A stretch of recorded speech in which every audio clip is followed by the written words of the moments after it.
everybody, quiet down. All right? For the sake of the feed, please quiet down.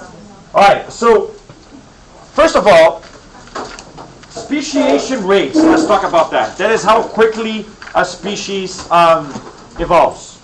All right? Now, there's a lot of things which are going to determine that. Now, in the book, it talks about a lot of things which I'm not going to have time to get into. Please make sure you study this. You know, things like fusion zones, right? Fusion, reinforcement, and other processes of speciation that are in the chapter. It goes into a lot of things that I'm not going to go into. It's going to be in the test. Make sure you review it. But the book does talk about this, though. When two species become reproductively isolated, which is something else we have to talk about in 1C.2, so let's just go back and review that really quick. Okay? So speciation results in the diversity of life forms, and species can become physically separated. So all the variety of life we have today comes from the fact that species are splitting up, right? But there's a lot of mechanisms that can cause that isolation of species, right? So the word patric, patriotic, that means what? Country, right? So allo, all right, allo means other. Ever heard of in genetics, allele? Yeah. That means the other version of the gene. Are you with me? So allopatric, what does that mean? Other country. So allopatric speciation, okay, allopatric speciation happens when two organisms are physically separated, right? And they're in different places. So like a Grand Canyon is in between them, or a human barrier is put in between them, or anything of that sort, right? And then what happens is that this is how it happens. By the way, you could be separated by time. For example, we are separated by our ancestors by 20,000 years, our first Homo sapiens, right? And so it is possible, although we can't ever test this, that we are very different from them already, that perhaps if a Homo sapiens were to show up, earlier Homo sapiens were to show up today, he wouldn't be able to successfully have children with us. There's no evidence that we actually went through that kind of evolution yet. Believe it or not, even though it's been 20,000 years, if a human generation, let's be very generous and say a human generation is every 20 years or so historically, all right? We're still talking about 1,000 generations, right? And so 1,000 generations is nothing for evolution, right? Maybe you can get a few genes to disappear, but to create a new organism, right? That's why it takes hundreds of thousands of years for a crucial speciation to occur. But what is this crucial speciation? How much change is enough change to call species a new species across time? Well, the answer is difficult. And that's why we have those speciation tests that we talked about last time, right? The biological species test basically says that you have two organisms, A and B, and they can cross with each other to make C. That doesn't mean they're the same species yet, because sometimes C can't have children. It's sterile, so that's not the same species. What you really need to do is if this liger can have sex with the tiger and continue to make offspring, and its offspring continues to make offspring, then they're the same species. True reproductive isolation is even when reproductive occurs, it fails eventually. If not in the first or second, but eventually the third generation, they're sterile. They don't make it very well. You know what I'm saying? That's called the hybrid breakdown, right? You should have said it in the book. Either way, the biological species test determines what two things, but you can't always do it. With bacteria, they don't have sex with each other, right? And so we have the morphological species test. We'll talk about that, looking at actual differences. We can have the niche test, looking at what people do. And I told you how in microbiology labs we use the niche test a lot, and the morphological test to try to determine which bacteria it is by the kind of metabolisms that it does. That's kind of like a niche test. And by the things that it has, which is kind of a morphological test, right? We can do that with animals too. Clearly, by looking at a plant and another plant, you can tell that they're not the same species because they look so different. Although sometimes, if you watch my videos, you see things which are so different, and they actually are the same species. Two completely different colorations of butterflies, but they're actually the same species. So the problem with the morphological test is that sometimes it lies. What about DNA test? How much DNA percentage difference? That's the biochemical species test. How much difference is enough difference? Well, that's a criterion, and it becomes a problem. The truly best criteria is the biological species test. It just can't be used all the time. And we can't use it certainly historically because we cannot do that with fossils. So how are fossils tested for species? Think about it. Which of those tests makes sense? The morphological species test. You maybe can do a niche test because if you can tell that they have different kinds of teeth They eat different kinds of food, but for the most part, they're going to be morphologically determined. Maybe if you're lucky, there's some DNA, you can do some biochemical species test, right? But you'd be surprised, by the way, it is possible to recover DNA from dinosaurs. It is possible, right? So, but DNA has a half-life, so to speak. It's a molecule that's very complex, so it breaks down over long periods of time. So it's very hard to preserve intact DNA. Even in the first Jurassic Park, they talk about that, how they have to patch the breaks in the DNA with amphibian DNA and reptile DNA, and it causes problems because they start reproducing and with females turning males and stuff like that, which things that reptiles do. In fact, reptiles' eggs sometimes the gender is determined by the temperature, right? And so that's actually what ended up happening in the movie, and they start replicating, and then all hell breaks loose. But the cool thing about this then is that anytime you have physical separation, now what's the key for speciation? What are the criteria? Yes, you have to have separation. It doesn't have to be physical. We're going to talk about some other types in a second, right? But it has to be physical. So that's the first criteria. The second criteria is that this population, let's call it population A, and population B, have to have differential evolutionary histories. Are you with me? Recall that as, I forgot the word now, but they have to have differential evolutionary histories. In other words, maybe this one underwent a series of drift events that this one did not. Or maybe the environment here was so different, the selective pressure was very different, right? And this one was not, right? Or maybe mutations happened on this group that did not happen on that group. Maybe this group had lots of non-random mating happening, and this group had lots of random mating happening, right?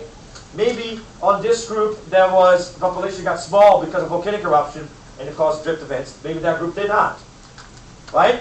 And maybe a combination of all of that. Basically, the microevolutionary history of this side and that side is different, which means this population genetic makeup is changing differently from this one. Eventually, the changes may be significant enough, they might cause phenotypical differences which are significant enough that if you were to rejoin the populations, they would be unable to reproduce with each other and therefore are different species. When, for example, we build the Panama Canal, all of a sudden fish from the Atlantic and the Pacific can cross with each other. So it creates what we call a hybrid zone. A hybrid zone is when two species that used to be separated, all right, can now join. Or that never truly separated, but there's an area that's in between two separate populations. And the book talks, they give an example with the frogs in the mountains, right? So what happens now is interesting. It's another mechanism of speciation. You could have the hybrid that forms when they both cross, right? The question is, this hybrid seed.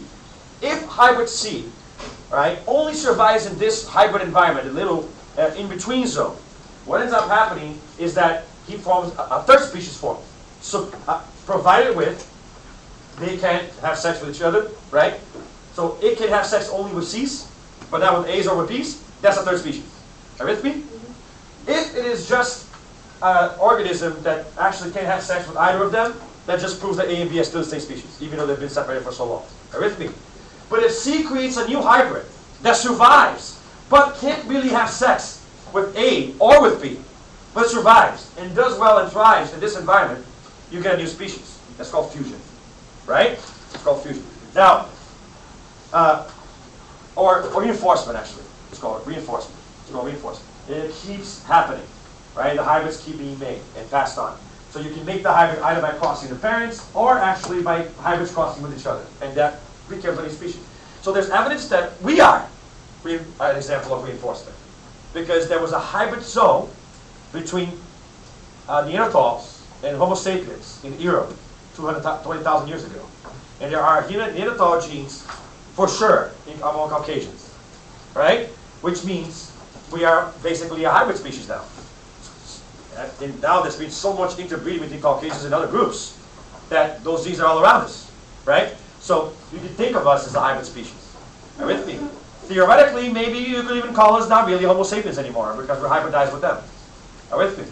Although this is still up to contention in the scientific community. All right? Another thing that could happen is that this C that outperforms A and B, including in the environments that A and B are in. Right? So that means by species selection, right? Not natural selection, which happens within a population, but within different populations, right? A competition between species, it actually causes A and B to go extinct and C becomes a new species. That's fusion. Right? If, on the other hand, A and B are better than C in that environment, and C doesn't really do very well, then you have that separation of the species, and they are indeed two separate species, and no hybrid gets formed, right? So you have these different types, and I'm not sure the key terms are right. I think fusion is for sure when they only you get into one, only one of them to survive. There's another one that's reinforcement. Reinforcement actually might be the one where the seed doesn't survive, right? And there's a third one. But whichever it is, it's in the chapter, make sure you review that. But I'm just giving you examples of how new species form, right? You can have a new hybrid, so maybe A was the original, perhaps, or closer to the original of a long time ago before the barrier was made, right? And then A didn't really change that much, but because this environment was different, a new species came up over here, right? So now you have a variety, because a new species came here because of a differential microevolutionary process. Are you with me? But then there's an opportunity for A and B to have sex with each other, and when they did have sex with each other, a third species came about, which is actually different from A or with B because they can't have sex with A or B successfully. So now you have another species even more variety. So you see throughout the history, these things keep repeating, and it branches out. And it causes lots of diversity. Are you with me? Now, it can also happen in two different ways. You can have it branching out, and you can have these different kinds of species coming from branches. And then, of course, because of species selection in the natural history of the Earth, some of the branches got cut off and end and never continued. And so the branches keep going and keep changing and keep branching out. And that's what makes the big tree of life that we have today, which we'll talk about in the next topic. Are you with me? Or you can have kind of like sequential macroevolution, where a species is just changing across time, not really branching out. And this branching could be sudden, punctuated equilibrium. Large leaps because of important, drastic changes in the genome, right? Or it could be a gradual change that takes a very long period of time to happen, right? So the actual rate at which it happens varies a lot. There are certain things which increase the rate of evolution. For example, a series of repetitive drift events could cause that to happen, right? Or very strong selective pressure in one group but not the other. Are you with me? And then you can also have mutation rates higher than normal, but not high enough that it causes the death of the species, right? But high enough that creates the new variety fast enough that it creates new kinds of life. And the most important thing that could change, that could cause a separation, surprisingly, is actually reproductive behavior. If new types of courting or reproductive organs or reproductive behavior or season of reproduction evolve, that would definitely separate the species. Are you with me? So that could very quickly cause changes in the species. Which brings us to other ways that you can separate the species other than the actual physical barrier. Types of more sympatric speciation. Sympatric sounds like same, right? And that's because that's what that means. It's a speciation event that occurs when a species evolves within the same geographical region of another species from which it came from. Right? So you have a region, that you have but another one evolves within it. How could that happen? Typically it happens because of genomic change. Right? Maybe a new chromosome mutation causes a species to have different numbers of chromosomes. Plants do this a lot. It's called, I actually go into this in my individual lectures, right? They actually have this hybridization thing that happens with plants. You have one flower and another flower, and they kind of hybridize together and form a third different type of flower altogether. That is the most pervasive example of macroevolution that we have. Plants do it all the freaking time. So you find a species in the wild, and the scientists are like, oh my god, it looks like that one and that one put together. And they try it in the lab, and it is. But then if you got that species C and try to put it with A or B, it doesn't make pollen with it. So it's actually a third species made up of the first two. Right? The strawberry that we eat, the thick strawberry, is actually polyploidy, because what happens is that you have strawberries, the wild berries are actually 2N. But the strawberries that we eat are 8N, because there are two series of combinations of genomes that cause a new species that has multiple numbers of chromosome differences between the other original strawberry. And actually it's a different species. They cannot cross with the original strawberry. Because how you cross something with 8 chromosome sets with something with 2 chromosome sets? That's right. Instead of we have 2 sets of 23 chromosomes, right? They have 8 sets of however many chromosomes they have. But that's different. How do you do mitosis with the meiosis with that if you're trying to cross with someone who has 2? You can't. That causes a physical separation. No, not physical separation, a genetic separation that makes it impossible for the wild berry to cross with our modified berry. Right? And that's a new species. A new species of strawberry. Right, we have. But that was human made, but there's plenty of natural examples of that as well. You have the same kind of thing happen in worms. You have the same kind of thing happen in lots of different types of life forms. In my video, bugs, there's lots of examples of macroevolution at the level of species, and even genus evolution. All right? Anything beyond that takes too long for humans to observe at the time that science is kind of existing. Right? And that's why we don't really have a lot of that kind of evidence. Right? Talking about a little more about the types of separation that we could have. You guys can help out. So you had a chapter. So what are some of the kinds of things that could separate things? I talked about genetic separation because of chromosome number differences that develop because of mutation. I talked about physical separation or geographical separation. It could be a river, a mountain that grows between the species. Or it could be what? Mechanical. Mechanical. What does that mean? They really can't what? Have sex. They can't have sex. And there's examples in the textbook and I have examples of my videos of that. Right? Two snails that just have the sex organs in the wrong place. Even if they see each other, they want each other, they can't do it. You know? Like, what do you call that little the chihuahua and a large dog? They're almost there. You know, they can't do it. But although they have mechanical separation, it's possible to make them do it. You know, in that sense, so they're not the same, they show the same species. What about, there's also behavioral, because they just have different types of courting behavior. One dances like that, the other dances like that. Right? One is a geek, the other one is a jock. And then that separates the species, right? There are actually human cultures which have such different types of courting behaviors that we sometimes, if you go to those places and try to pick up a girl there, it's not going to work out, right? But that's not sufficient to separate our kinds. But it could be, over thousands generations, it could cause a difference if it keeps being preserved. Are you with me? If humans went to Mars and the colony in Mars became physically separated, who knows? If they had differential revolutionary processes, right, it could cause a difference in the human species. At one point, less than 10,000 years ago, there was a species of small humans, hobbit-like, in an island in the Philippines. Because they were so isolated from the rest of the other ones that evolved. They went extinct, but it happened, right? So, like, that is possible. Now, there's more. There's, what else? Yes? When they have different breeding times. That's the timing of that separation. All right? Make sure you're getting Legos to participate. It's timing of the separation. The breeding season, flower pollination times, or bugs that pollinate at different times. One is nocturnal, the other is diurnal. Thousands of examples. Remember, examples of biology is what matters here. So you have all these types of isolation. Now, those are pre-zygotic isolations. That means these are isolations that, pollen. The pollen is not compatible, so we won't get in. The semen and the sperm. We can even have, perhaps, sex with a gorilla, but if we try, the behavior will be different, yes? The kinetics will be hard, but then our semen and their egg would not match. And so there's gametic separation, because the chromosome number is different. The actual incompatibility between the chemicals that allow the sperm to get inside the egg doesn't have to happen. But even there's some organisms like the ligers and the tigers that can actually successfully have children. But then after that, the child is sterile, right? Or the child survives to have children, but the children's children or the children's children's children are sterile. Or they actually can't even have children. They die before they get to adulthood. These are called hybrid breakdowns, hybrid infertility, and hybrid mortality. Any of these types of separation cause the species to not be able to have sex with each other, and over thousands of generations, they can actually happen. Now, in my videos, I have plenty of examples, actual examples, of situations in the lab where scientists have tried to replicate this process by making flies make selections based on behavior, right? And isolating the flies over many, because flies go through generations very quickly, right? And lo and behold, there's data which is going to show up in the test for sure. Next class, I'm going to show you an example of this. We're a little bit behind on the coverage of the material, but I'm going to make sure that by next class we kind of catch up. We have to talk about 1C1 next class, and also about 1C3. But they are short, so hopefully we can do it. Now, what was I saying? The flies.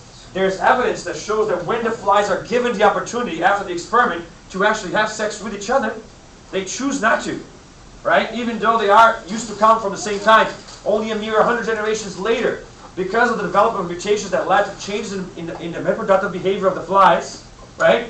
The flies don't recognize each other as members of the same species and start crossing only with the people that came from the same environment that they used to be separated with, right? And that's actually interesting. That causes is a classical example of laboratory-made early steps of macroevolution.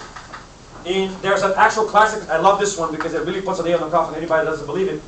Apples were brought to Europe from Asia, right? And then the flies were not used to those apples, so they ignored them. But then there was a group of flies with a special type of mutation that for some reason did not notice the difference between the things. And that group of flies explored a new available niche, right? And started crossing there. Now, thousands of generations later, it's been like 50, 100 years later, those flies and the other flies never have sex with each other. They are different species, right? And that's actually happened. And so we see small scale, yes. We're not going to see a mouse become an elephant because mice don't become elephants, right? But we could see that. It just takes a very long period of time. You just got to give scientists a million years, and then we're going to have big changes, right? So it's just a matter of time until people shut up about macroevolution not being a thing, all right? But it is a thing. Now, review this. Next class, prepare to talk about 1C3 and 1C1. I gave you answers for lots of those 1C2 FRQs right now. So make sure you work on that. All right? Thank you guys. I'll see you next class. Got you, Lima. 100% on that.